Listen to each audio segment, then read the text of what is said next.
Hello everyone, নমস্কাৰ মই দীপশিখা আপোনালোক সকলোকে মোৰ চেনেল দীপশিখাস ব্লগলৈ পুনৰ পৰা স্বাগতম জনাইছো আশা কৰিছো আপোনালোক সকলো ভালে আছে মোৰো খুব ভাল আজি পুনৰ পৰা আপোনালোকৰ কাৰণে লৈ আহিছো এটা ডিটক্স টি যেটো হাৰ্বাল হয় ঘৰুৱা বস্তুৰে বনোৱা এটা টি হয় আৰু যেটো টিৰ দ্বাৰা আমাৰ স্কিনখন খুব ধুনিয়া একদম গ্লোইং কৰিব পাৰি ভিতৰৰ পৰা কাৰণ ভিতৰৰ আমাৰ লেটেৰাবোৰ সাফা হলেহে ডিটক্স হৈ গলেহে আমাৰ স্কিনখন খুব ধুনিয়া উজ্জ্বল হ'ব আৰু সেই কাৰণে এই টিটো আজি আপোনালোকলৈ লৈ আহিবলৈ ওলাইছো গতিকে চাওচোন আহক মই কি বস্তুৰে বনাইছো So friends, yes, মোৰ বেলকনিতে লাগি থকা অপৰাজিতা গছজোপা বগাও আছে নীলাও আছে কিন্তু আমাক লাগিব নীলা অপৰাজিতা ফুলপাহে যেটো মই টি বনাম এছক মই ইয়াৰ পৰা মই ছিঙি লম যে পাহ মোক লাগে এছক মই ছিঙি ললো 3-4 পাহ মান মই এনেদৰে ছিঙি আনিলো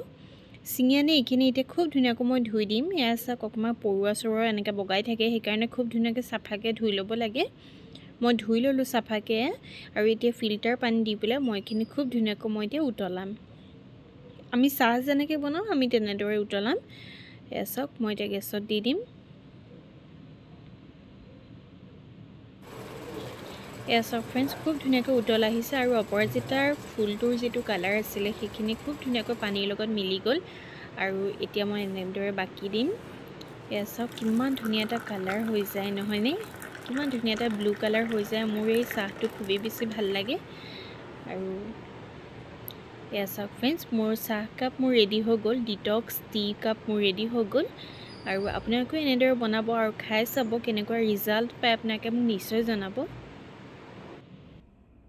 সো ফ্ৰেন্ডছ কেনেকুৱা পালে মোৰ ৰেমেডিটো নিশ্চয় ভাল পালে আৰু আজিকালিটো অপৰাজিতাৰ গছ সকলোৰে ঘৰতে দেখিবলৈ পোৱা যায় আৰু অপৰাজিতাৰ এই ফুল খুবেই বেছি উপকাৰী হয় আমাৰ শৰীৰৰ কাৰণে আৰু এনেকুৱা ধৰণৰ এটা ডিটক্স ড্ৰিংক আপোনালোকে বনাই পেলাই ডেইলিকে আপোনালোকে লওকচোন খুব এটা ভাল ৰিজাল্ট পাব ইয়াৰ বেনিফিটছ সমূহ এতিয়া মই ক'বলৈ লৈছো ইয়াৰ বেনিফিটছ সমূহ হ'ল ফাৰ্ষ্টতে হ'ল এই ডিটক্স ড্ৰিংকটোৱে আমাৰ টোপনি খুব ধুনিয়াকৈ আহাত সহায় কৰে স্ট্ৰেছ যদি আপোনালোকৰ থাকে ডিপ্ৰেছন থাকে এংজাইটি প্ৰবলেম আছে সেই সমূহ লাহে লাহে নোহোৱা হোৱাত হেল্প কৰে আৰু হেপি হৰমনছ বিলাক ইনক্ৰিজ হৈ যায় যেতিয়া আমি এই ডিটক্স ওয়াটাৰটো লওঁ বা টিটো আমি যদি লওঁ তেতিয়া হলে কি হয় হেপি হৰমনছ বিলাক যেতিয়া আমাৰ ইনক্ৰিজ হৈ যায় তেতিয়া অটোমেটিকলি আমাৰ স্ট্ৰেছবোৰ নাইকিয়া হৈ যায় আৰু তাৰ ফলত মনটো খুব বেছি ভাল লাগি থাকে আৰু সেই মনটো ভাল লগাৰ ফলতে আমাৰ স্কিনখন ভিতৰৰ পৰা গ্লোইং কৰিবলৈ ষ্টাৰ্ট কৰে আৰু আমাৰ শৰীৰৰ যিবিলাক অলাগতিয়াল বস্তু আছে সেইবিলাক খুব ধুনিয়াকৈ ডিটক্স হৈ যোৱাত সহায় কৰে আৰু তাৰ ফলতে আমাৰ স্কিনখন গ্লোইং কৰে উজ্জ্বল হৈ যায় আৰু বগাও হৈ যায় আৰু মই এই ড্ৰিংকটো মই ডেইলি লওঁ আৰু মই এটা খুব বেছি ভাল ৰিজাল্ট পাইছো সেই কাৰণে মই আপোনালোকলৈ এই সৰু ৰেমেডিটো মই লৈ আহিলো